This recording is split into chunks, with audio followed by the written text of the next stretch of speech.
ताली बजाइए।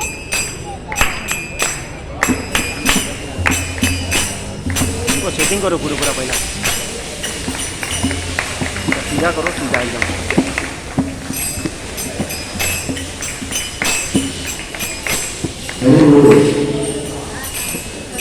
जय राधा माधव कुंज बिहारी। हाँ लाइव चालू नहीं है, ऑफलाइन है, ऑफलाइन है।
Hare Krishna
Krishna Krishna Hare Hare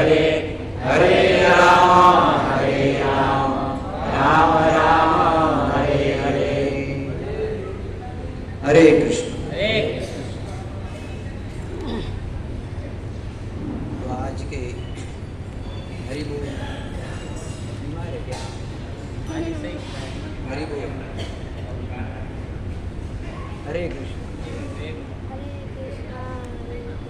बुधवार के इस सत्संग में पधारे हुए सभी भक्तों का स्वागत है, अभिनंदन।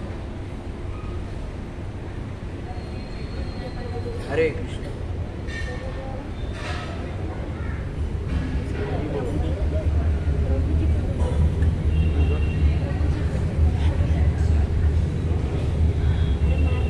हरि बोल। हरे कृष्ण। हरि बोल।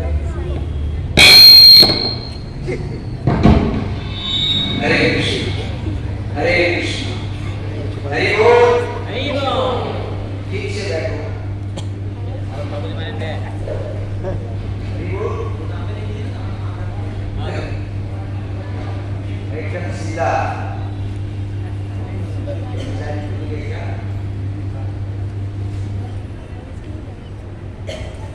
तो आज हम हमारे भक्ति के 9 अंग हैं, उसमें से एक अंग पर विशेष चर्चा करेंगे। जब श्री प्रहलाद महाराज गुरुकुल से पढ़कर घर पर आए तो उनके पिता हिरण्यकश्यप ने उन्हें अपनी गोद में बिठाकर उनकी शिक्षण के विषय में पूछा कि हे वत्स, तुमने जो भी आज तक अपने गुरुओं से शिक्षा प्राप्त की, उसमें सबसे सर्वश्रेष्ठ जो शिक्षा है वो बताओ।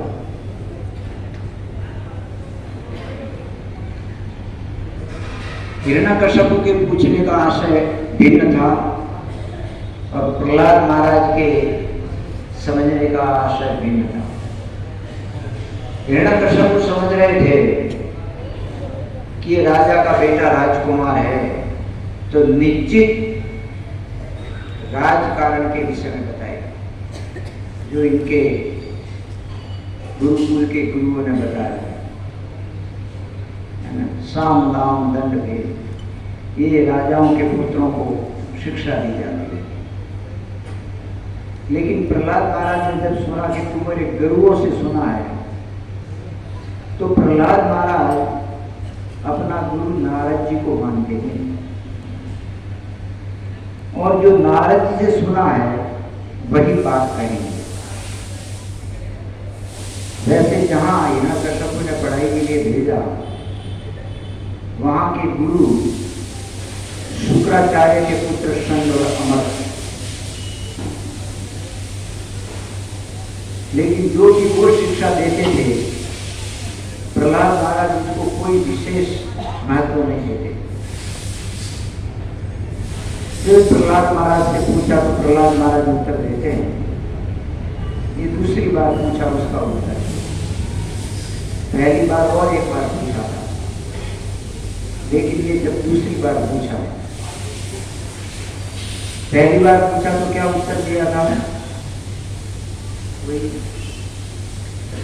पहली बार जब पूछा तो प्रहलाद महाराज ने उत्तर दिया, तत्साधु मन्ये सुरवर्य देहिनां सदा सौलेन धियाम सद्रा हित आत्मपातं गृहे अंधकूपं वनोगतं यद्धरिशास्त्रेण।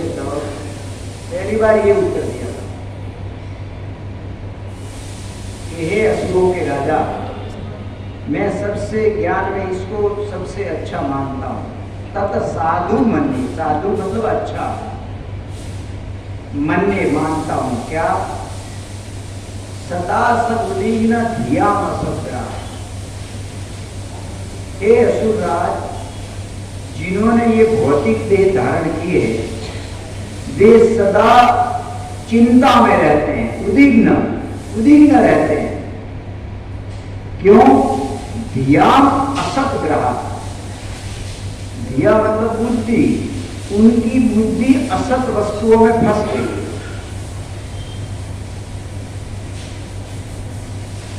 ये संसार के विषय, संसार के संबंध, ये सब असत है, टेम्पररी। तो इनमें फंसी रहने के कारण हमेशा इस भौतिक शरीर धारण करने वाले लोग चिंता में रहते हैं। और उसमें भी हित आत्मपातम ग्रह अंधकूपम, और जो वो घर गृहस्थी रूपी अंधे कुएं में गिरता है तो उसके आत्मा का हित तो दिखता ही नहीं। उसको कैसे कमाना, कैसे परिवार चलाना, कैसे समाज में जाना, क्या करना, उसका बुद्धि उसी में घूमता रहता है। वो कभी सोचता ही नहीं कि मेरे आत्मा का हित कैसे होगा। हित आत्मपात ग्रह अंधकूपम। गृहस्थी तो समझते हैं कि हमारा परिवार, बच्चा, पालन पोषण, बस ये हमारा पुरुषार्थ है ना। तो कहते हैं कि पैसों मारो परमेश्वर, बहिरी मारी गुरु, छोकरा मारा साली राम बड़ी सेवा पानी करो, बस ये हो गया हमारा। तो ये विचार रहता है ग्रस्तों का। लेकिन ग्रस्त आश्रम भी इन संसार से पार होने के लिए है, इस संसार में फंसने के लिए नहीं। कैसे, जैसे उदाहरण देते हैं कि जैसे कोई नदी की धारा है और हमको उस पार जाना है, तो जब नाव में बैठते हैं या तैराक होता है तो वो नदी के धारा के साथ साथ कुछ देर तक चलना पड़ता है। वो नाविक भी नदी के धारा के साथ साथ नाव को चलाता है, लेकिन वो अपना लक्ष्य ध्यान रखता है कि इधर मोड़ना है तो थोड़ा थोड़ा थोड़ा थोड़ा थोड़ा धारा से मोड़ता रहता है, और इस प्रकार धीरे धीरे करते वो उस पार चला जाता है। ऐसे घर गृहस्थी के धारे में भी थोड़ा थोड़ा चलना चाहिए उस धारा में, लेकिन अपना लक्ष्य मालूम होना चाहिए कि उस पार जाना है। तो उसके साथ चलते चलते अपने जीवन को थोड़ा थोड़ा थोड़ा थोड़ा थोड़ा मोड़ते मोड़ते कृष्ण के चरण तक पहुंचना चाहिए। तो घर गृहस्थी इस प्रकार है। लेकिन घर गृहस्थी धारण करके लोग समझते हैं कि नहीं, कमाओ, खाओ, भोग करो, ये करो, वो, बस उसी में फंसे रहते हैं। तो ये आत्मा का हित के बारे में वो कभी सोचता ही नहीं। वो भगवान के या साधुओं के पास भी जाता है तो वही संसार की चीज मांगता है। वहां भी आत्मा के हित की बात कोई नहीं करता है। गुरु के, हमारे गुरु ने ये आशीर्वाद दिया, मेरा धंधा ठीक चल रहा है। अरे गुरु इसलिए बनाया क्या? धंधा ठीक चलाने के लिए। गुरु बनाया जाता है आध्यात्मिक उन्नति के लिए। आध्यात्मिक ज्ञान के द्वारा हम आध्यात्मिक उन्नति करें, इसके लिए गुरु होते हैं, इसके लिए साधु होते हैं। तो प्रहलाद महाराज में हित आत्मपातम ग्रह अनुरूपम, इसलिए हे असुरराज, वन में चला जाना चाहिए और हरि के आश्रय लेना चाहिए। वनोगतम यद हरिम आश्रय। तो हिरण्यकश्यप उस समय तो हंसा और वो सोचा कि कोई इसको उनका भक्त आके इसको श्लोक सिखा दिया, इसलिए ये बोलता है, इसको पता नहीं है। लेकिन वो इसलिए नहीं बोल रहे थे, सोच समझ कर बोल रहे थे। फिर शंडमर्क को बिल्कुल कठोर निर्देश दे दी, देखो वहां हरे कृष्ण वाला कोई आना नहीं चाहिए गुरुकुल में, ये बच्चों को बिगाड़ देता है। ध्यान रखो, इसको बराबर राजकारण का शिक्षा दो, और कोई वैष्णव वहां नहीं आना चाहिए। शंडमर्क ने कहा वहां कोई वैष्णव नहीं आता है। अरे तुम नहीं जानते, वैष्णव कभी धोती कुर्ता तो कभी पैंट शर्ट में घूमते, ऐसा बोला वो। छन्न वेश, वो छन्न वेश में भी घूमते हैं, ऐसा नहीं कि वो धोती कुर्ता पहन के आया तो वैष्णव, वो पैंट शर्ट में भी आ जाएगा। सावधान रहो। बोला ठीक है, सावधान रहेंगे। फिर कुछ पढ़ाया लिखाया और फिर दूसरी बार प्रहलाद आए तो फिर उनको गोद में बिठाया, फिर उनका सर सूंघा और फिर पूछा कि हे प्रहलाद, अब तक तुमने अपने गुरु से जो शिक्षा ज्ञान हासिल किया है उसका सार बताओ। तो प्रहलाद महाराज जब बताते हैं, श्रवणम कीर्तनम विष्णु स्मरणम पाद सेवनम अर्चनम वंदनम दास्यम साख्यम आत्मनिवेदनम इति पुंसा अर्पितो विष्णु भक्ति च नवलक्षणा। प्रहलाद महाराज ने स्पष्ट बताते हैं, आज तक जो भी मैंने शिक्षा या ज्ञान प्राप्त किया उसका सार ये है, क्या? श्रवणम कीर्तनम विष्णु, स्मरणम पाद सेवनम, अर्चनम वंदनम दास्यम, साख्यम आत्मनिवेदनम। क्या सार है सभी ज्ञान का, शिक्षाओं का? श्रवणम कीर्तनम विष्णु, भगवान विष्णु के लीलाओं का श्रवण करो या विष्णु के बारे में श्रवण करो। देखिए प्रहलाद क्या कहते हैं, श्रवणम कीर्तनम विष्णु, विष्णु के, भगवान के, राम के, कृष्ण के, विष्णु की गुणों का वर्णन सुनो, श्रवणम कीर्तनम विष्णु, और उनका गुणगान करो, उनके नामों का कीर्तन करो और उनका गुणगान करो। और स्मरणम, उनका ही स्मरण करो। श्रवणम कीर्तनम विष्णु स्मरणम पाद सेवनम, पाद सेवनम का अर्थ होता है भगवान के चरणों की सेवा करो।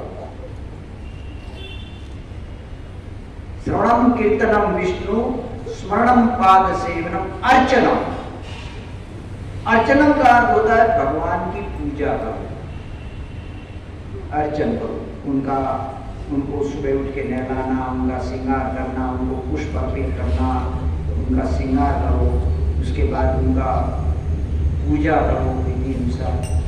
इस प्रकार का इसको अर्चनम कहते हैं। तो श्रवणम कीर्तनम विष्णु स्मरणम पाद सेवनम, अर्चनम, भगवान का अर्चन करो, पूजन करो, और वंदनम, उनकी वंदना करो, उनको प्रार्थना करो, वंदना करना चाहिए। और वंदनम, वंदन करते हैं कि जैसे भगवान से वंदन करते हैं, श्री कृष्ण चैतन्य प्रभु दया करो बोले, ये वंदना, या गुरु वंदना करते हैं, ऐसे भगवान से वंदना करनी चाहिए।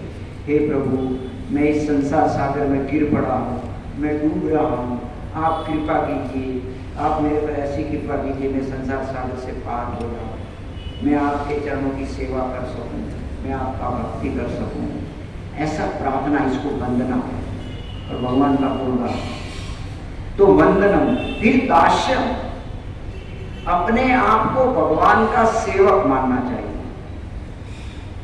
इसलिए हमारे इस्कॉन में जब दीक्षा देते हैं तो उसको नाम देते हैं तो उसके पीछे दास लगता है, दिव्य आनंद दास, लोक का अध्यक्ष दास।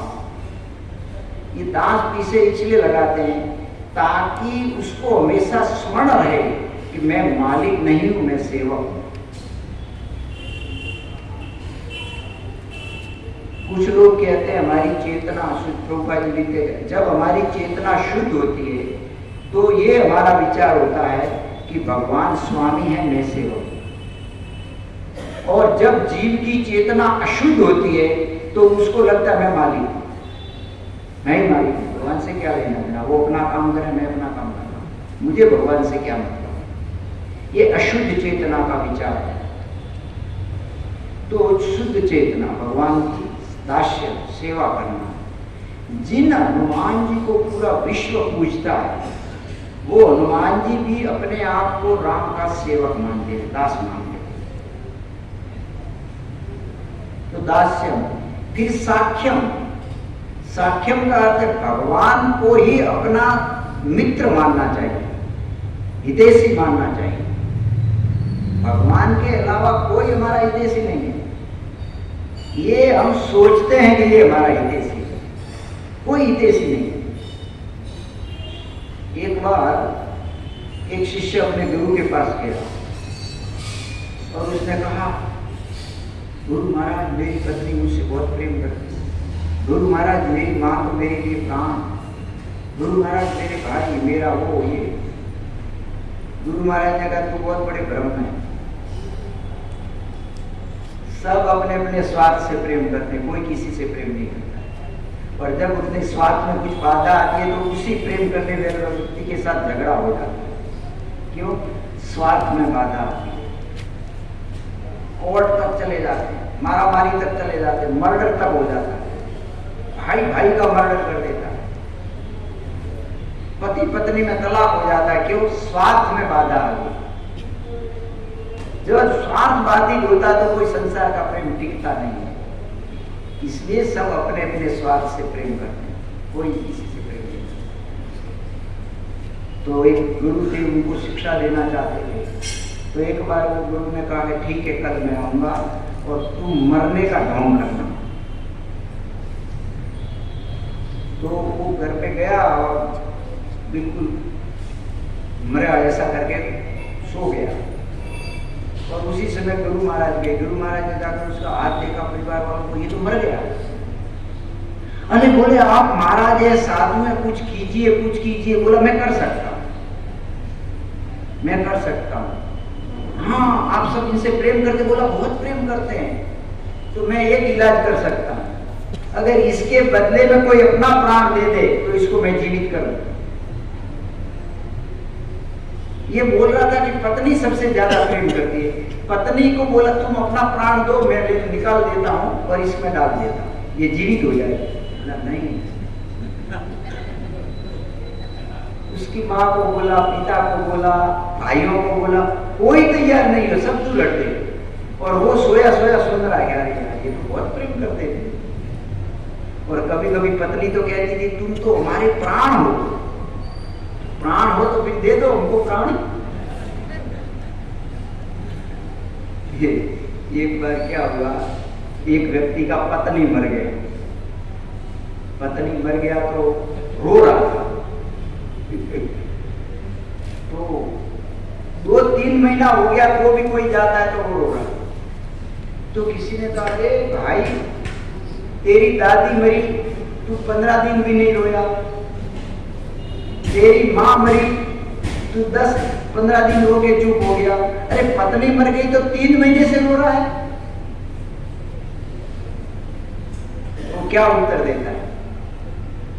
बोला प्रभु जी मेरी दादी मरी ना, तो मेरी दादी की उम्र की जो हमारी शहरी में स्त्रियां थी वो आकर कहती थी क्यों रो रहा है, हम भी तो हैं तेरे दादी के समान। तो मैं चुप हो जाता था, नहीं मेरी दादी है। मेरी माँ मरी तो भी मेरी माँ की उम्र की स्त्रियां आकर कहती थी मत रो, हम हैं तुम्हारी माँ के समान है, इसलिए मैं शांत हो गया। अब मेरी पत्नी मरी तो किसी ने आकर नहीं कहा कि हम हैं ना। तो वो अपने स्वार्थ के लिए रो रहा है, ना कोई पत्नी के लिए रोता है, ना कोई किसी के लिए रोता है, सब अपने अपने स्वार्थ के लिए रोते हैं। तो साख्यम, भगवान को अपना हृदय से मानना चाहिए, भगवान को अपना सखा मानना चाहिए, भगवान को अपना मित्र मानना चाहिए। और संसार में जो व्यवहार है वो करना चाहिए, संसार में जो व्यवहार है वो करना चाहिए। जैसे कोई स्त्री होती है, तो स्त्री होती है तो वो जेठ के लिए भी खाना बनाती है, देवर के लिए भी खाना बनाती है, उनकी भी सेवा करती है, सास ससुर की भी सेवा करती है। लेकिन उसके पति के साथ जो उसका संबंध होता है वो सर्वोपरि होता है। ऐसे ही हमें संसार में सबके साथ व्यवहार करना चाहिए, लेकिन जो कृष्ण के साथ हमारा संबंध है वो सर्वोपरि होना चाहिए। व्यवहार संसार से करें, प्रेम कृष्ण से करें, ये होना चाहिए। इसलिए कहा गया है कि संसार में रहो नीति से, परिवार में रहो रीति से, और भगवान के साथ रहो प्रीति से। हम लोग इसका उल्टा करते हैं, भगवान के साथ नीति और रीति बताते हैं। ये है एक दिन आके प्रणाम करके हो गया मेरा काम, बस फिर पूरा 24 घंटे। तो भगवान को अपना मित्र मानना चाहिए, साख्यम। और अंत में बताते हैं आत्मनिवेदन। आत्मनिवेदन का अर्थ होता है, हमारे महान आचार्य एक भजन गाते हैं आत्मनिवेदन के बारे में, शरणागति। श्री भक्तिविनोद ठाकुर ने एक भजन गाया, मानस देह गेह जहु कीछु मोरा, अर्पिलु तुला पदे नंद किशोरा। मानस देह गेह, ये मनुष्य देह, तो ये मेरा घर, मेरा परिवार, मानुष देह गेह। जो हो कीछू मोरा, जो कुछ भी मेरा है, दुकान है, खेत है, परिवार है, जो कुछ मेरा है, बैंक बैलेंस, हे प्रभु, अर्पिलु तुला पदे नंद किशोरा, हे नंद महाराज के किशोर, ये सब आपके चरणों में अर्पण। इसको आत्मनिवेदन कहते हैं। ये प्रभु सब आपका है, डरना नहीं चाहिए, सब हड़प लेंगे ऐसी बात नहीं है। हम लोग डरते हैं आपका है, वो ले लिया अपने नाम पे कर दिया, तो वो सब उनका ही है, उनके नाम, हमने अपने नाम पे किया है, सब उनका है ना। बहुत लोग करोड़पति हो गए, इतना प्लॉट, इतनी जमीन, क्या एक फुट भी जमीन अपने पेट में से कोई निकाला? क्या एक फुट भी जमीन कोई अपने से बनाया? सब भगवान का दिया हुआ है। कुछ लोग कहते हैं मेरे पिताजी का था, अरे तुम्हारे पिताजी आए तब भी ये जमीन था, हम आए उसके पहले से है, और हम चले जाएंगे फिर भी रहेगा। तो वास्तव में सब कुछ प्रभु का है। और भगवान गीता में कहते भी हैं, भूमि अनलो अपोर वायु खम मनो बुद्धिर एव च अहंकार इति में भिन्ना प्रकृति अष्टधा। अहंकार इति में पृथ्वी, जल, अग्नि, वायु, आकाश, मन, बुद्धि, अहंकार, हे अर्जुन, ये 8 प्रकार की जो प्रकृति है, ये मेरी प्रॉपर्टी। इति में, ये मेरा है, कोई नहीं कह सकता मेरा, ये झूठे दावे हैं सब। कोई कह सकता है जल मैंने बनाया, कोई कह सकता है आकाश मैंने बनाया, है ना। जीने के लिए आकाश की बहुत जरूरत है। आज हमें एक हमारे संबंधी का ऑपरेशन था, तो वो रोको से ऑपरेशन कर रहा था, उसका वीडियो चल रहा था, वो ऑपरेशन हो रहा है अंदर, तो अंदर वो औजार जाते हैं बोल करके, और अंदर औजार जाके वो औजार उसका वो काट रहे हैं और वो कर रहे हैं, तो वो वीडियो देख रहा है। तो मैं देख रहा था कि उसकी वाहवाही करते हैं डॉक्टर की, लेकिन कोई ये नहीं कह रहा कि इसके पेट में आकाश है इसलिए ये रोबोट अंदर जा रहा है, नहीं तो नहीं जाएगा। आकाश में तो खुला जगह, जाने के लिए खुला जगह होना चाहिए ना, तो खुला जगह अंदर है। ये आकाश में तो ये सब आकाश है, हम बैठे तो ये आकाश है, पृथ्वी पर बैठे हैं, जहाँ बैठे हैं वो आकाश है। बीच में आकाश नहीं है तो उसके अंदर हम नहीं बैठ सकते। तो आकाश, तो उसके पेट में वो आकाश है, थोड़ा खुला जगह रखा है भगवान ने, तो वो वजह जाके काम करता है। अगर आकाश नहीं होता तो ये भगवान कहते हैं ये 8 प्रकार की प्रकृति मेरी प्रॉपर्टी है। इतिया में कोई दावा नहीं कर सकता कि हमने थोड़ा आकाश बनाया है, या हमने जल बनाया है, या हमने अग्नि बनाई है, नहीं कह सकता, कोई नहीं कह सकता। एक बार हम दसई कॉलेज में लेक्चर दे रहे थे, सभी स्टूडेंट बैठे थे, तो मैंने, एक लड़के ने पूछ लिया, हम क्यों भगवान की सेवा करें, क्यों पूजा करें, हम हमारा कर्म करते हैं, खाते हैं। तो मैंने उनसे पूछा कि गीता में भगवान कहते हैं, अहम वैश्वानर भूत्वा पचन्त्य अन्न चतुर्विधम। गीता में भगवान कहते हैं कि आपके लीवर में वैश्वानर रूप अग्नि के रूप में मैं रहकर तुम्हारे भोजन को पचाता हूं। बोलो ये कौन पचाता है? बोला वो लड़का, बोला मैं पचाता हूं। भगवान कहाँ पचाने आते हैं? भगवान कहते हैं कि मैं पचाने आता हूं, अग्नि के रूप में लीवर में रहकर मैं तुम्हारे भोजन को पचाता हूं। लड़का बोला नहीं, क्या प्रमाण? मैं बोला तू पचाता है? बोला हाँ मैं पचाता हूं। मैं बोला मैं 2 रोटी देता हूं या 2 एप्पल देता हूं, तो एक बूंद बना के दिखा, उसका निकाल के दिखा, तो मैं समझ लूंगा कि तू पचाता है। हम रोटी खाते हैं तो उसका भी पच के खून बनता है, हम गाय घास खाती है तो उसका भी पच के खून बनता है, कोई एप्पल खाए तो उसका भी खून बनता है। जो कहता है कि हम पचाते हैं, मैं उनसे कहता हूं कि आप एक एप्पल का एक पुंज खून बना के दिखाओ तो हम मान लेंगे कि तुम पचा रहे हो। कितना आदमी में मिथ्या अहंकार है, कितना मिथ्या अहंकार, किस प्रकार अंदर डिस्ट्रीब्यूट होता है, खून नस में जाता है, वो वैज्ञानिक भी नहीं बता सकते, हार्ट का ऑपरेशन करने वाले भी नहीं बता सकते कि ये हार्ट धमकता क्यों रहता है, क्यों है? हाथ धम धम धम धम धम होता है, क्यों होता है, क्या पावर है?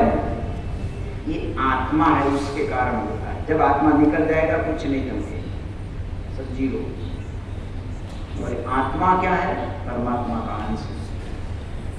आत्मा और परमात्मा दोनों हमारे हृदय में रहकर इस शरीर को चलाते हैं, और जब वो निकल जाते हैं कुछ काम का नहीं। तो इस प्रकार भगवान को ही अपना मित्र सखा मानना चाहिए। ये प्रहलाद महाराज ने शिक्षा दी। श्रवणम कीर्तन, ये 9 भक्ति के अंग है। इति पुंसा अर्पितो विष्णु भक्ति च 9 लक्षणा। ये भक्ति के 9 लक्षण है। कोई कहता मैं भक्त हूं तो उसका लक्षण होता है ना, हर चीज का लक्षण होता है। कोरोना हो गया तो उसका देखते हैं लक्षण, देखते हैं क्या लक्षण है, बुखार आया तो लक्षण होता है, हर चीज का लक्षण होता है। ऐसे भक्ति का भी लक्षण है। क्या लक्षण है? जो ये 9 चीज 9 पालन करता है वो भक्ति करता है, या 9 में से एक भी कोई अंग पालन करता है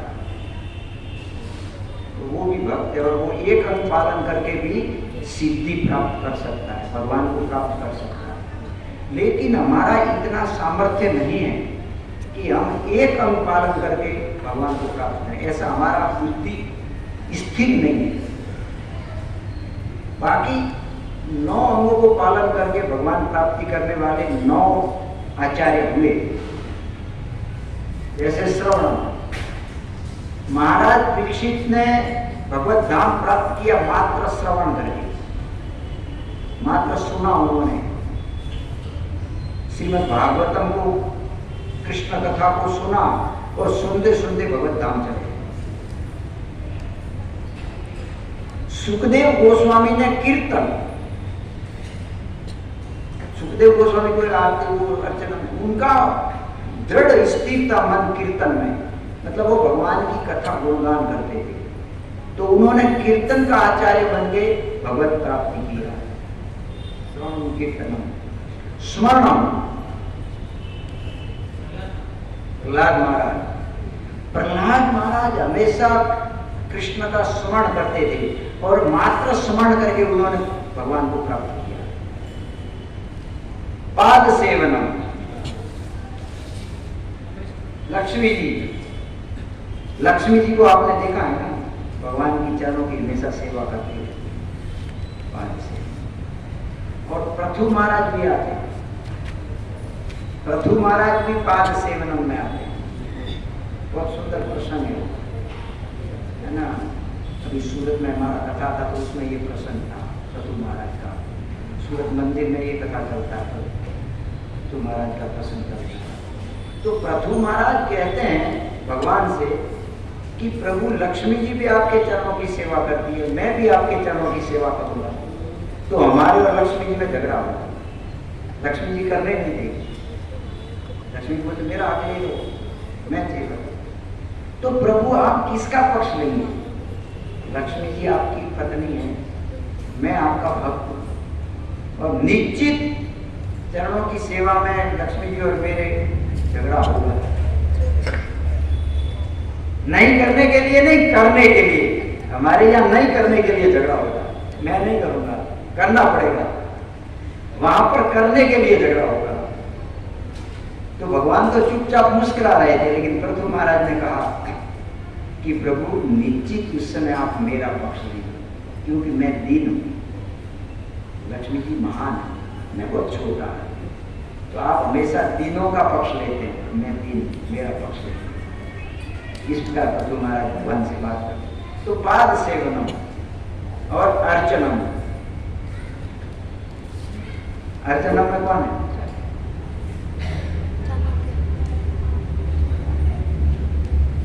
हो सकता है रमेश महाराज। अर्चना मतलब पूजा, ऐसे ऋतु महाराज भी आते हैं अर्चनम में और पाद सेवन दोनों। वंदनम, अक्रूर जी कहाँ वंदना किया? जब वो मथुरा से कृष्ण को लेने के लिए वृंदावन जाते हैं तो वे वंदना करते हैं, मतलब भगवान से की वंदना करते हैं कि मैं, है ना, अक्रूर यादव थे, कृष्ण के चाचा लगते थे और वे मथुरा में रहे, बाकी सब यादव भाग गए। वो यादव, क्योंकि यादवों को कंस बहुत प्रताड़ित करता था, उसको आकाशवाणी से पता चल गया था कि उसको मारने वाला यादव ही होगा, इसलिए वो सब यादवों को मारता था, इसलिए सब यादव भाग गए।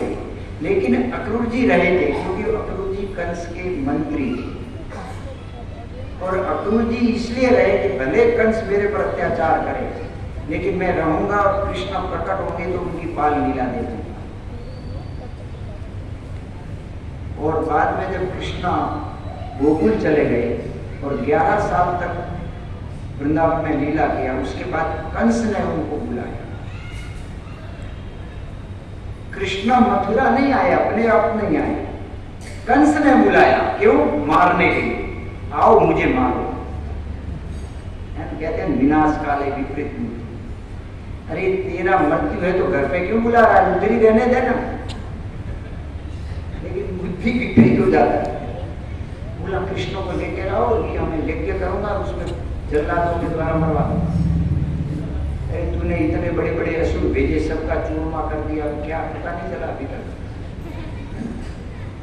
तो इस प्रकार वंदना, जब वो गुरु जी वृंदावन जाते हैं तो हृदय में विचार करते हैं कि मैं जाऊंगा, कृष्ण मुझे चाचा चाचा कहकर गोद में बैठ जाएंगे और मैं उनका सर सहलाऊंगा। इस प्रकार मैंने क्या पुण्य किए थे कि आज मैं वृंदावन जा रहा हूँ। निश्चित मेरे अनेक जन्मों के पुण्य उदित हुए हैं कि मैं वृंदावन जाऊंगा, वहाँ कृष्ण का दर्शन करूंगा, कृष्ण को अपनी गोद में बिठाऊंगा। इस प्रकार वो वंदना कर।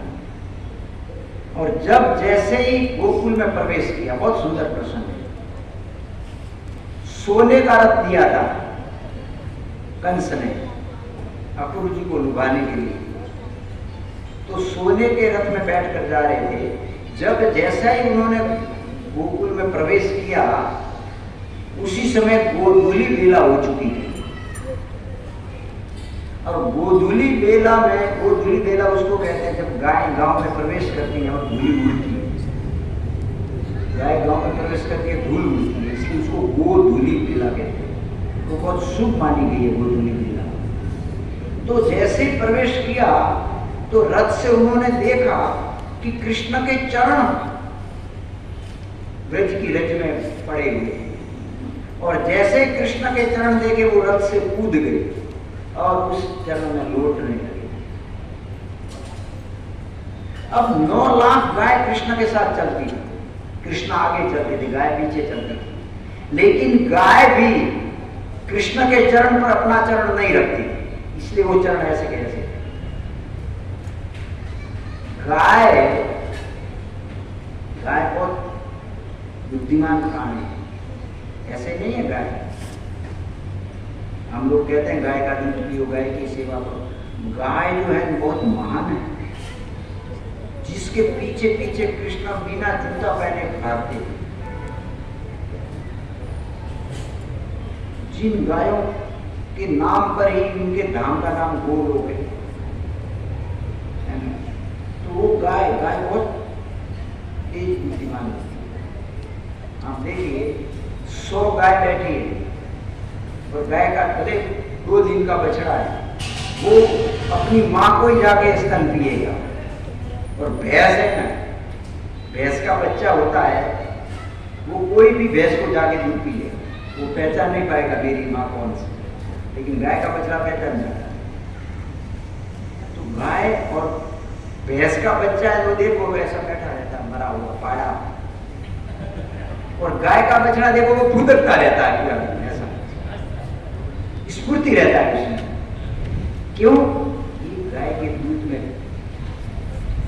इसलिए गाय का दूध पीना चाहिए। हमारी बुद्धि तेज होती है, हमारा शरीर में एक्टिव तेज होता है, इसलिए हम गाय की पूजा करते हैं। कोई इसमें विज्ञान है, खाली विश्वास नहीं है।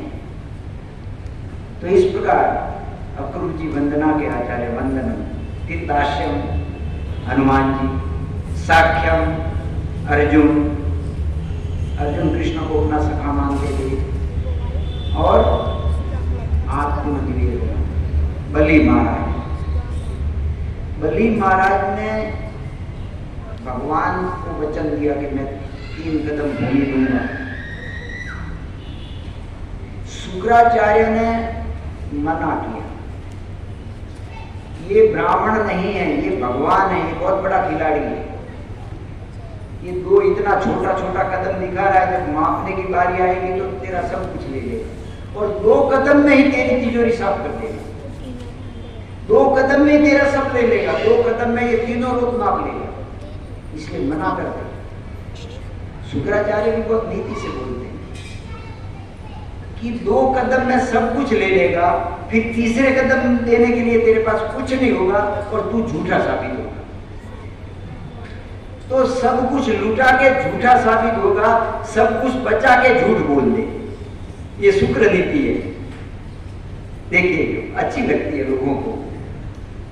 भगवान गीता में भी कहते हैं नीतिवानों में मैं शुक्राचार्य उष्णा। तो शुक्राचार्य ऐसा कहते, तो लेकिन बलि महाराज नहीं माने। बोला विष्णु आए हैं उनको देने के लिए मना करता है। देखिए बलि महाराज की बुद्धि। शुक्राचार्य बोलते मना कर दे।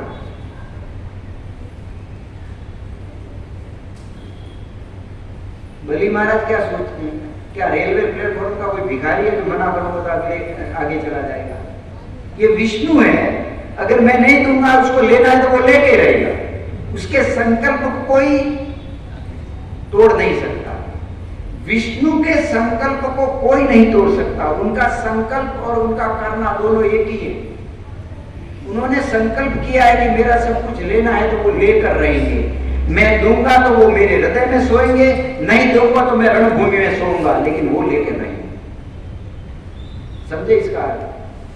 मैं दे दूंगा तो इनके हृदय में स्थान पाऊंगा, और मैं नहीं दूंगा तो ये मुझे मार के भी ले लेंगे। ये कोई रेलवे प्लेटफॉर्म का भिखारी नहीं है जो मांगने आया, मना करो तो आगे चला जाएगा।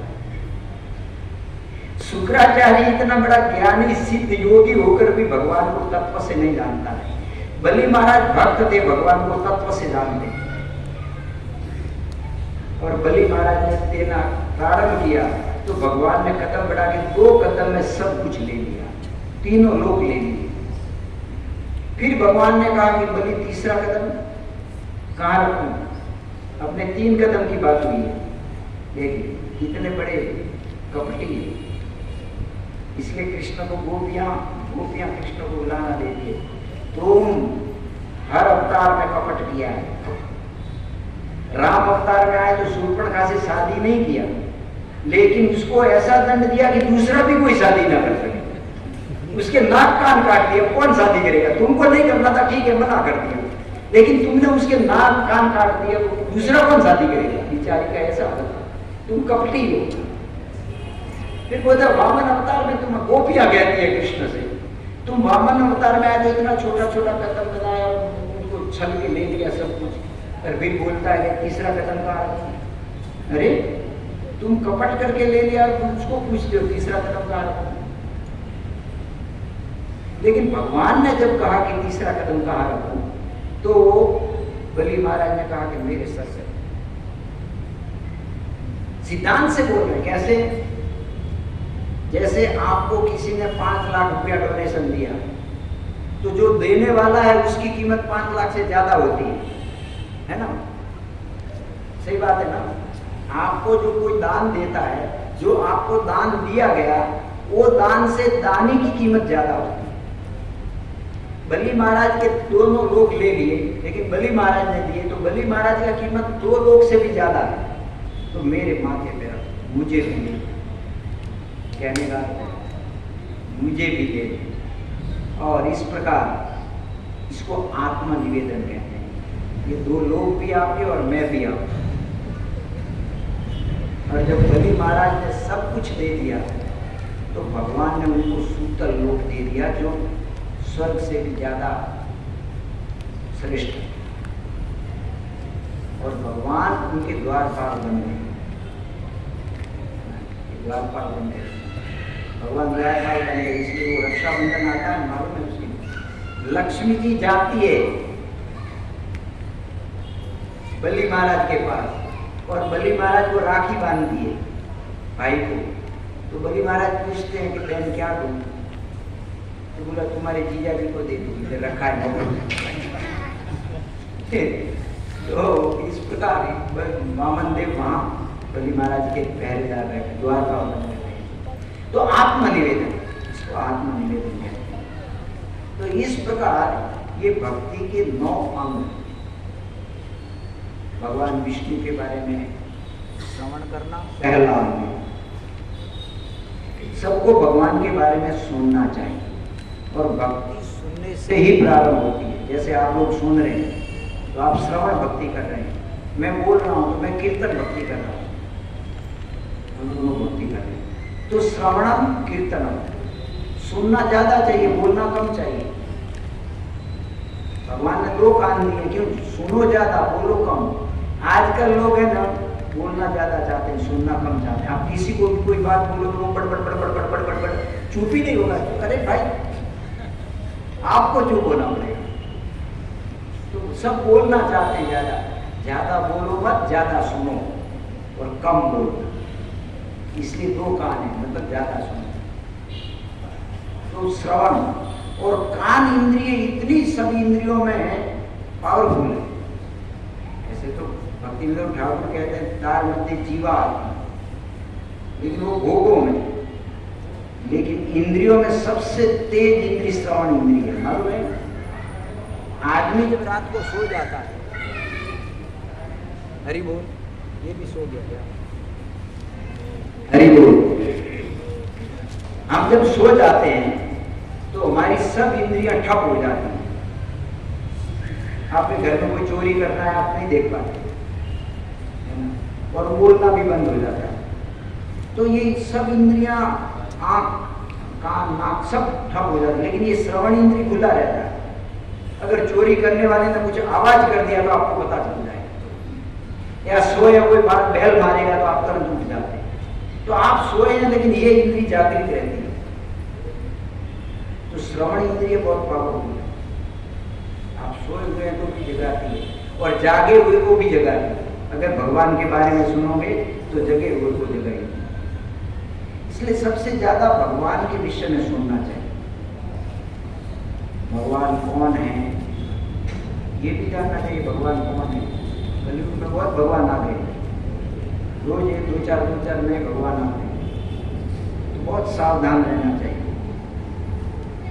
तो आपको कोई बताने वाला नहीं है कि ये भगवान का अवतार है क्या नहीं। पहले ब्राह्मण बताते थे, लेकिन आज ब्राह्मण भी उनकी पूजा करते हैं जो भगवान है ही नहीं। ब्राह्मण भी उनकी पूजा करने लगे, तो कौन बताएगा आपको? इसलिए शास्त्र प्रमाण तो ज्यादा सुनना चाहिए। कौन भगवान है, शास्त्र किसके बारे में बोलता है, तो शास्त्रों से सुनकर हमको जानना चाहिए कि भगवान कौन है। गीता में, भागवत में सब जगह कृष्ण के लिए बोला गया। बाइबल में यीशु कृष्ण ने कहा मैं भगवान का पुत्र हूं। वो नहीं कहते मैं भगवान, I am son of God. Quran में मोहम्मद हजरत पैगंबर कहते हैं मैं खुदा का बंदा हूं, खुदा का मैसेंजर। वहां भी खुदा कौन है नहीं लिखा। लेकिन भगवत गीता में कृष्ण कहते हैं अहम सर्वस्व प्रभव मत सर्व प्रवर्तते इति मत्वा भजन्ते माम बुद्ध भाव समन्विता। हे अर्जुन, मैं ही सबका जन्मदाता हूं और मैं ही सबको चलाने वाला हूं। इस प्रकार बुद्धिमान लोग मुझे जानकर मेरा भजन करते हैं। कौन भजन करते हैं? बुद्ध भाव समन्विता।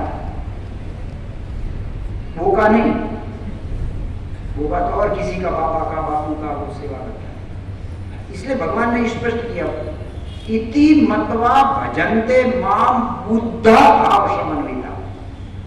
जो बुद्धिमान लोग हैं, बुद्धिमान का अर्थ है जो शास्त्रों का जिनको ठीक ठीक ज्ञान है, ऐसे लोग मुझको ईश्वर मानकर मेरा भजन करते हैं। और यहां कहा कि अहम सर्वस्व प्रभव, भागवत भी इसी से प्रारंभ होता है, यहीं से प्रारंभ होता है। भगवान कौन है? तो जहां भागवत प्रारंभ होता है, पहला ही मंत्र है ओम नमो भगवते वासुदेवाय, और उसके बाद वेदव्यास महाराज लिखते हैं जन्मादस्य यत अन्वयादितिरच्चर्थेष्व अभिज्ञ स्वराट। जन्मादस्य यत, जिनसे ये सब कुछ जन्म लिया, जिनसे सब कुछ प्रकट हुआ, वो ईश्वर है। तो कहां से, किससे सब कुछ प्रकट हुआ? तो गीता में भगवान कहते हैं अहम सर्वस्व प्रभव। भाव का अर्थ होता है जन्म देने वाला, मैं ही सब कुछ प्रकट करने वाला। कौन्तेय सर्व योनिषु अहम बीज प्रद पिता, मैं सभी योनियों का पिता हूं।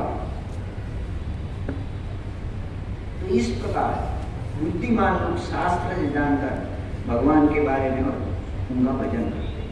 तो पहले हमको सुनना चाहिए, और जो सुनते हैं वो दूसरों को बताना चाहिए। तो इस प्रकार हमने नवता भक्ति के, नव भक्ति के लक्षणों का वर्णन किया। प्रभुपाद हमको बताते हैं कि हमको 9 अंगों का पालन करना चाहिए। एक एक आचार्य हुए, लेकिन हमारा मन बुद्धि इतना स्थिर नहीं हो सकता कि एक विषय में ही चिपक जाए। इसलिए हमको सब इन लक्षण अंगों को पालन करना चाहिए। सुनना भी चाहिए, भगवान के बारे में कीर्तन बोलना भी चाहिए, उनका पूजन भी करना चाहिए, उनको प्रार्थना भी करना चाहिए, उनको अर्पण भी करना चाहिए, उनका स्मरण भी करना चाहिए। ये सब अंगों का हमें पालन करना चाहिए। हालांकि अगर हमारा बुद्धि एक में स्थिर हो जाए तो आप एक अंग पालन करके भी भगवत प्राप्ति कर सकते हैं, लेकिन हमारा बुद्धि अस्थिर है, अस्थिर नहीं है। हम इधर बैठे हैं लेकिन बुद्धि कभी कभी दुकान से घूमता है। तो इस प्रकार हमको 9 अंगों का पालन करके भगवत प्राप्ति करना चाहिए। हरे कृष्णा कृष्णा कृष्णा हरे हरे, हरे राम राम राम हरे हरे। बहुत टाइम से 9:30 बज गए, इसलिए मैं थोड़ा जल्दी बनाएंगे। लेकिन कोई प्रश्न उत्तरीय तो करेंगे। जो कुछ भी आपने सुना है उसके विषय में आपको कोई बात समझ में नहीं आई या कोई जिज्ञासा है जो सुना उसके विषय में, तो आप पूछ सकते हैं। मुझे जैन धर्म का स्थापना हाँ, क्या जैन धर्म का तो हमने कोई चर्चा नहीं किया, लेकिन आपका जिज्ञासा है तो पूछ लीजिए। स्थापना उन्होंने ऋषभदेव ने किया, तो सनातन धर्म से मतलब क्यों जैन धर्म का स्थापना की? ऋषभदेव ने जैन धर्म का स्थापना नहीं किया।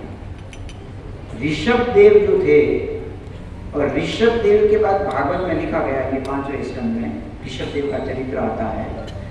ऋषभदेव के उस चरित्र में वेदव्यास महाराज लिखते हैं आगे कि यही ऋषभदेव के अनुयायी आगे चलकर एक अलग धर्म का स्थापना करेंगे, जिसको कौतुक धर्म कहा गया है। केतव धर्म भागवत में आया, धर्म प्रोजितो केतवो अत्र। भागवत में केतव धर्म को बाइकआउट कर दिया, प्रोजित उखाड़ के फेंक दिया। लेकिन पांचम स्कंद जब भगवान ऋषभदेव का जो चरित्र है, भगवान ऋषभदेव विष्णु के अवतार थे, और उनके चरित्र का जब वर्णन होता है तो अंत में वेदव्यास महाराज ने लिखा है कि इन्हीं भगवान ऋषभदेव के फॉलोवर आगे चलकर एक नया पंथ का स्थापना करेंगे जो कौतिक कैतव धर्म होगा।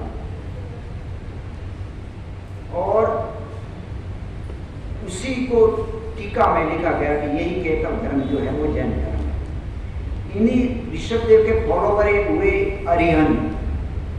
उन अरिहंत ने ये नया कोई पंथ हो जाता है ना अलग, जैसे अभी आप स्वामीनारायण संप्रदाय, तो हमने सुना कि उसमें 42 पंथ पढ़ते हैं। ऐसा हमने कोई स्वामीनारायण के भक्त है, तो ऐसे अलग भाटा पड़ जाता है कुछ विचारों के, है ना। ये सब जैसे मुंडे मत भिन्न, एक एक मुनि एक एक आचार्य, और कभी कभी उसका मत भी भिन्न हो जाता है, तो वो भिन्न हो जाता है तो फिर उससे अलग मत पड़ जाता है।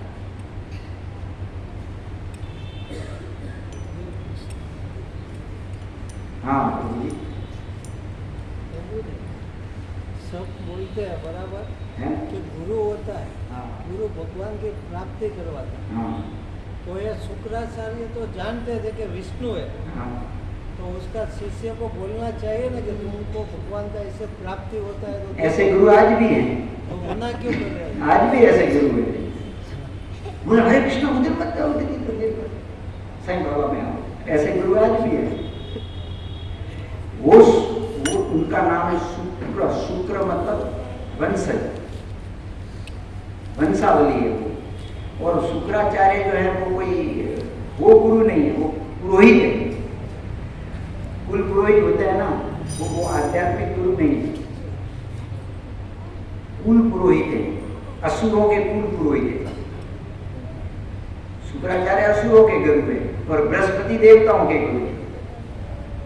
लेकिन शुक्राचार्य जो है वो असुर तो विष्णु के विरुद्ध है, तो उनके गुरु क्यों बनेंगे? थोड़ा था, बहुत बड़ा बात है। उनके माँ का वध विष्णु ने किया था, शुक्राचार्य की माँ का, इसलिए वो विष्णु के विरुद्ध है।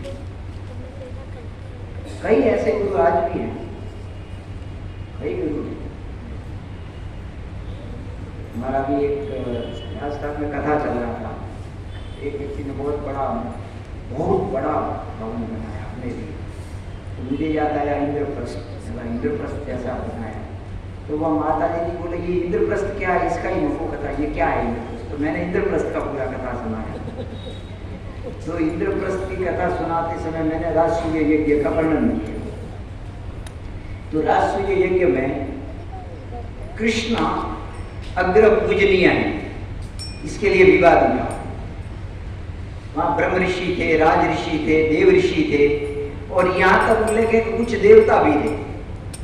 इस पृथ्वी के सभी बड़े बड़े आध्यात्मिक धार्मिक व्यक्ति उस राजसूय यज्ञ में उपस्थित थे। वहां प्रश्न उठा कि इस यज्ञ में अग्र पूजा किसकी की जाए। तो बहुत मंथन हुआ, बहुत कुछ, कोई बोला इसका, कोई बोला इसका। अंत में सहदेव ने कहा वेद शास्त्रों के निर्णय अनुसार जहां वासुदेव कृष्ण हैं वहां किसी की अग्र पूजा नहीं हो सकती। और पितामह भीष्म, जानते हैं आप पितामह भीष्म कौन है? 400 साल की आयु, इतना लंबा अनुभव, महाभागवत, नैष्ठिक ब्रह्मचारी पितामह भीष्म, महान तपस्वी, ऐसे पितामह भीष्म ने उनका अनुमोदन किया। फिर भी आज विवाद है, फिर भी आज विवाद है, विरोध करते हैं। नहीं कृष्ण कैसे, कृष्ण नहीं, हम उसका पूजा करेंगे। ये शिशुपाल के फॉलोवर हैं आज भी। शिशुपाल ने विरोध किया, कृष्ण की क्यों अग्र पूजा, विरोध किया शिशुपाल ने। शिशुपाल मारा गया लेकिन उसके फॉलोवर रहते हैं। अब जब इतना निर्णय, इतनी भरी सभा में वरिष्ठ लोगों के बीच में ये निर्णय हुआ, फिर किस बात का संशय है हिंदुओं को? लेकिन है, विरोध करने वाले आज भी।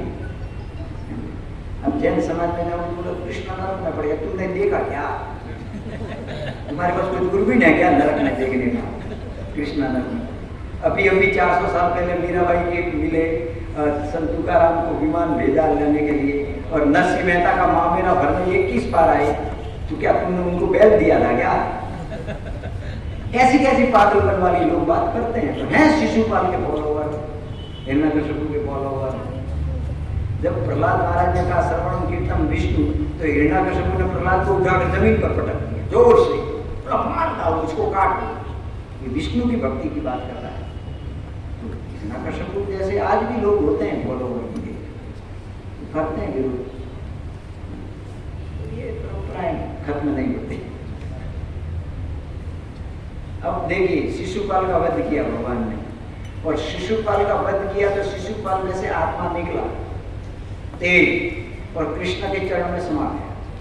और सब देखते थे, पश्चाताम सर्वे सभासद अपि, पूरी सभा देख रही थी कि शिशुपाल का आत्मा निकला और कृष्ण के चरण में समा गया। मतलब कृष्ण के हाथ से वध होने वाला व्यक्ति भी सायुज्य मुक्ति प्राप्त किया, ऐसा कोई इतिहास नहीं है। कृष्ण के हाथों से वध होने पर शिशुपाल का मुक्ति हुआ। और युधिष्ठिर महाराज भी पूछते नारद जी से, ये ऐसा कैसे हो गया? इसने जीवन भर कृष्ण को गाली दिया, जीवन भर कृष्ण की निंदा किया, इसकी जीवा को कोढ़ होना चाहिए और ये नरक में जाना चाहिए, तो इसकी ना तो जीवा को कोढ़ हुआ और ना इसका आत्मा नरक में गया, ये तो मुक्ति प्राप्त कर गया, ये ऐसा कैसे हो गया नारद जी? तब नारद जी उत्तर देते हैं, बहुत लंबा उत्तर है, लेकिन सार क्या है? येन तेन प्रकारेण, किसी भी प्रकार से अगर आपका मन कृष्ण में चिपक गया, लग गया, तो आपका उद्धार निश्चित है। तो शिशुपाल जब कृष्ण कृष्ण कर रहा था, उसका मन बिल्कुल कृष्ण में लगा हुआ था, उसका मन एकदम चिपक गया था कि कृष्ण ऐसा है, कृष्ण ऐसा है, कृष्ण ने मेरी पत्नी का हरण किया है। तेरी पत्नी शादी तो हुआ नहीं, पत्नी कैसे होगी? लेकिन कृष्ण ऐसा है, कृष्ण एक मतलब एकदम जैसे समाधि, कृष्ण कृष्ण कृष्ण, और ऐसे करते करते उसका वध हुआ तो उसको भी मुक्ति मिल गया। तो जो जिसने प्रतिकूल भाव से कृष्ण में मन लगाया उसको मुक्ति मिल गया। अगर कोई अनुकूल भाव से भक्ति करे जैसे हम लोग कर रहे हैं, तो उसके मुक्ति में क्या संदेह?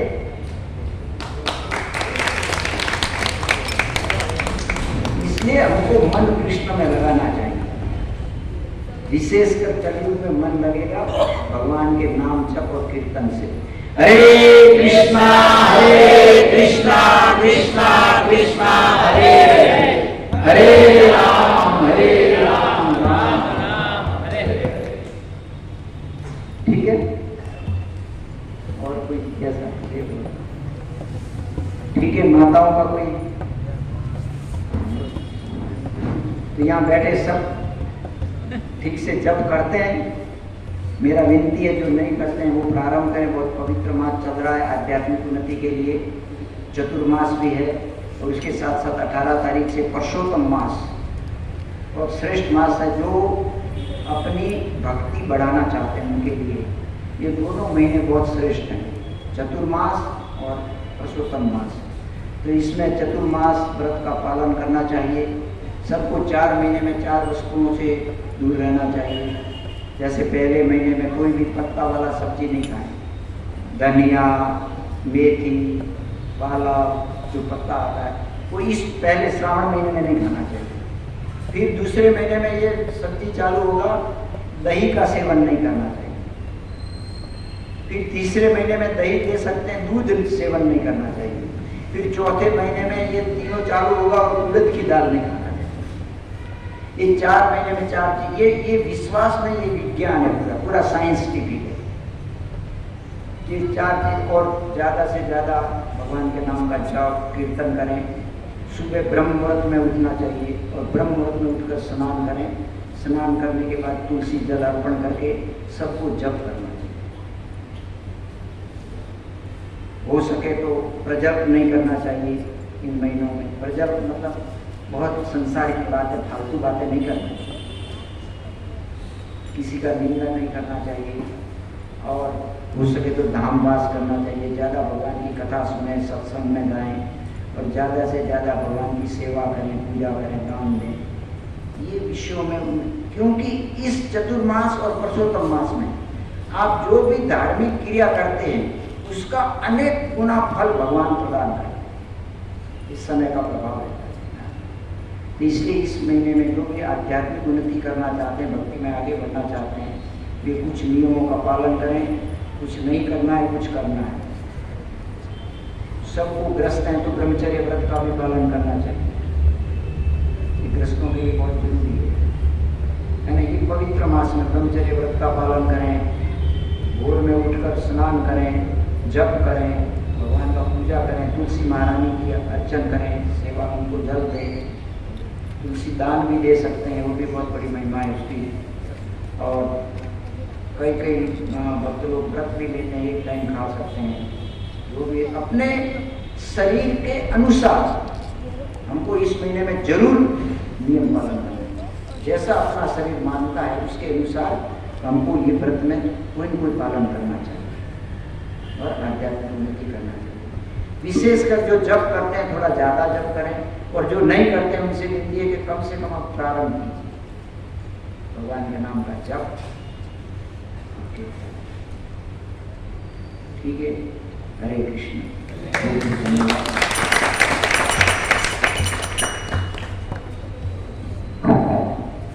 हरे कृष्णा कृष्णा कृष्णा हरे हरे, हरे राम राम राम हरे हरे। तो बहुत सुंदर इस ग्रेस लोकादेश प्रभु जी ने हम सबको नवदा भक्ति के बारे में बताया। श्रवणम कीर्तनम विष्णु स्मरणम पाद सेवनम अर्चनम वंदनम दास्यम साख्यम आत्म निवेदनम। और बहुत सुंदर उनके आचार्य हैं, उनके बारे में समझाया। और लास्ट में बलि महाराज जो आत्मनिवेदन के आचार्य हैं, उनके बारे में बहुत अच्छा विस्तार से बताया कि किस प्रकार बलि महाराज ने आत्मनिवेदन किया, सब कुछ अपना भगवान श्री कृष्ण को समर्पित कर दिया। और फिर प्रभु जी ने बताया कि शिशुपाल जो भगवान से द्वेष करता था, लेकिन फिर भी उनकी मति कृष्ण में लगी थी, एन किन प्रकार ना प्रतिकूल लगी थी। तो हम अनुकूल लगाएंगे तो क्यों भगवान हम पे प्रसन्न नहीं होंगे और हम पे कृपा करके हमें भगवत धाम अपना प्रदान नहीं करेंगे। तो बहुत सुंदर प्रभु जी ने समझाया। आइए प्रभु जी का हरे कृष्ण महामंत्र बोल के अभिवादन व्यक्त करते हैं। हरे कृष्णा कृष्णा कृष्णा हरे हरे, हरे राम राम राम हरे हरे। और आत्मनिवेदन का अर्थ एकमात्र यही है कि भगवान को सब कुछ अपना अर्पण कर दे, और सब कुछ ना कर सके तो कोई बात नहीं, अपना मन जो है, भगवान ने भगवत गीता में कहा ना, मन बना भव मद भक्तो मध्याजी माम नमस्कुरु। तो भगवान को खाली प्रणाम करने मात्र से ही भगवान प्रसन्न हो जाते हैं। तो हम सबके घर पे कम से कम विग्रह नहीं हो तो कोई बात नहीं, फोटो तो रहता ही है, तो फोटो को रोज प्रणाम करना चाहिए और भगवान से प्रार्थना करनी चाहिए कि हमें भी आपकी अहेतु की भक्ति प्रदान करें। तो भगवत गीता में कहा है कि वासुदेव तो महात्मा सुदुर्लभ है ना, सर्वमिति सुदुर्लभ। तो ऐसे लोकादेश प्रभु जैसे महात्मा सुदुर्लभ है, लेकिन हमें सुलभ हो रहे हैं, तो हमें उनका पूरा लाभ उठाना चाहिए। हरे कृष्ण। और विशेष अनाउंसमेंट इस प्रकार से है कि जो भक्त नए आए हैं वो कृपया अपना हाथ ऊपर करें, जो पहली बार आए हैं, नए आए हैं सत्संग प्रोग्राम में। तो आप सबका बहुत बहुत धन्यवाद, स्वागत करते हैं इस प्रोग्राम में। आइए इन भक्तों के लिए एक बार हरे कृष्ण महामंत्र बोल के उनका अभिवादन व्यक्त करें। हरे कृष्णा कृष्णा कृष्णा हरे हरे, हरे राम राम राम हरे हरे। और जो इस सत्संग में जुड़े हैं और जो नए आए हैं, उनसे निवेदन है कि अपना नाम और नंबर हमें दे दें, ताकि हम उनको इस ग्रुप में ज्वाइन कर दें, व्हाट्सएप ग्रुप में, ताकि आपको मैसेज मिलता रहे हमारे प्रोग्राम का। और विशेष अनाउंसमेंट, दूसरी अनाउंसमेंट इस प्रकार से है कि इस प्रोग्राम से लेडीज प्रोग्राम भी चलता है। तो बहुत सुंदर लेडीज प्रोग्राम पद्मा देवी माता जी पटेल कॉलोनी में, देसर में ही पटेल कॉलोनी जो है देसर स्टेशन के पास, वहाँ पे लेते हैं। तो जो भी माताएं जो है, बहुत सारे माताएं हैं, तो सबको इस लेडीज प्रोग्राम में भाग लेना चाहिए। किस प्रकार से घर में रह के, घर गृहस्थी में रह के किस प्रकार भगवान को प्रसन्न किया जाए, भगवान की सेवा की जाए, भक्तों की सेवा की जाए, ये बहुत सुंदर सिखाते हैं। तो आप सब माताओं से निवेदन है कि इस प्रोग्राम में भाग लें। और बहुत सुंदर इस प्रोग्राम से एक चिल्ड्रन प्रोग्राम भी चलता है, छोटे बच्चे लोग को भी पढ़ाया जाता है। देसर वेस्ट में होता है, देसर ईस्ट में भी होता है, बहुत अलग अलग माता जी के घर पे होता है। तो आप सब हमें अपना जो आपके बच्चों को चिल्ड्रन प्रोग्राम में भेजना हो तो हमें संपर्क कर सकते हैं। और हमारे जो ग्रुप से जुड़िए, व्हाट्सएप ग्रुप पे हम आपको ऐड कर देंगे, तो वहाँ सब उसमें डिटेल से बताया जाएगा। तो आप सब उस प्रोग्राम में जुड़ सकते हो, अपने बच्चों को भी आध्यात्मिक ज्ञान प्रदान कर सकते हैं। और कल एकादशी है तो सब लोग एकादशी व्रत का पालन करें। और दिवाली में हर साल वृंदावन यात्रा जाती है, तो इस साल भी जा रही है। तो आप सबको वृंदावन यात्रा में आना है तो हमारे साथ हमें संपर्क कर सकते हैं। परसों उनका टिकट निकलने वाला है, तो जितना जल्दी हो सके उतना हमें नाम लिखा दे हमारे पास। पूरा वृंदावन का दर्शन 8 दिन की यात्रा है, तो हमें संपर्क करा सकते हैं।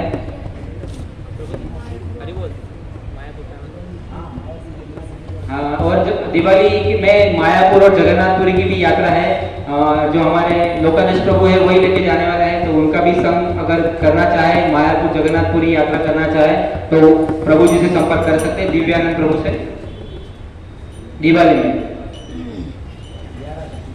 11 तारीख से 19 तारीख तक, 11 नवंबर से 19 नवंबर तक का यात्रा रहेगा, जगन्नाथपुरी और मायापुर दोनों स्थान। तो जिन भक्तों को जाना है जल्दी से जल्दी नाम लिखा दे, क्योंकि अभी टिकट निकलने वाला है 3 दिन में, परसों टिकट निकलने वाला है। और बहुत सुंदर यहाँ पे सभी भक्त लोग सेवा करते हैं तन मन धन से। तो आज का जो प्रसाद है वो हमारे वरिष्ठ भक्त माधव प्रिया माता जी और कृष्णदास प्रभु जी बना के लाए हैं। तो आइए उनका हरे कृष्ण महामंत्र बोलकर अभिवादन करते हैं। हरे कृष्णा कृष्णा कृष्णा हरे